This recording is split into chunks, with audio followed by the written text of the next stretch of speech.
I see it. I see it in the community. I listen to the podcasts and all the questions. So I'm going to try to be as clear as I can because that's what I just think it's fair. So obviously I can't sit here and say every Bethesda game is exclusive because we know that's not true. There's contractual obligations that we're going to see through, as we always do in every one of these instances. We have games that exist on other platforms, and we're going to go support those games on the platforms they're on. There's communities of players. We love those communities, and we'll continue to invest in them. And even in the future, there might be things that have either contractual things or legacy on different platforms that we'll go do. But if we're an Xbox customer, the thing I want you to know is this is about delivering great exclusive games for you that ship on platforms where Game Pass exists.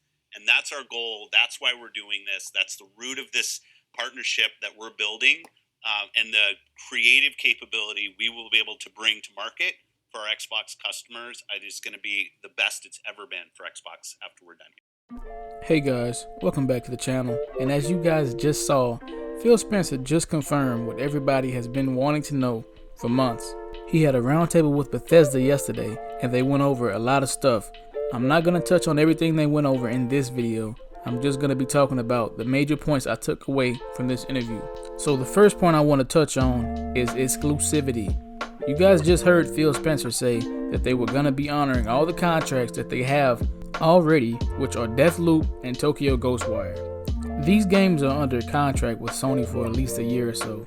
They will also continue supporting other Bethesda games like Fallout 76 and Elder Scrolls Online, which are multi-platform games. But after these contracts and deals expire, I think any new games that Bethesda is going to make are going to be Xbox only games. So as long as you have xCloud or Series X or S or PC, you will be able to play these new Bethesda titles more than likely for free on Game Pass day and date. That brings us to the second point I wanted to touch on, which is Game Pass.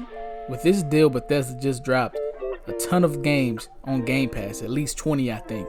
You can now play all the Doom games, the Wolfenstein games, and Fallout games on Game Pass.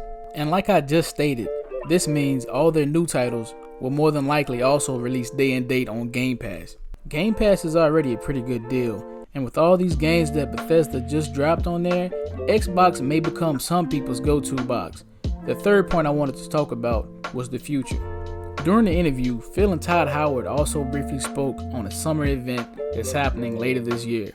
They didn't really drop any huge details, but I think we may be seeing our first Xbox exclusive Bethesda game there.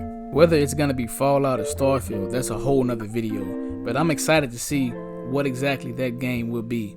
This news is great for the Xbox community and good for the competition of gaming. Imagine what Xbox can do with all the tech that they just got from id Software when they got the purchase of ZeniMax. I love to see some type of that tech put into Halo or a new Gears title at some point. I know some people are mad or upset at the fact that they have to go out and invest into the Xbox ecosystem, but I think this will also spark Sony up into making some new fresh RPGs. Hopefully Xbox will create games that are up to par with the bar Sony has set recently, and we see a lot of great games released in the future. Let me know down in the comments below. Are you upset at this news, or are you happy about it? It's been fun and it's been real, but I can't say it's been real fun. I'll catch you guys in the next one. Peace.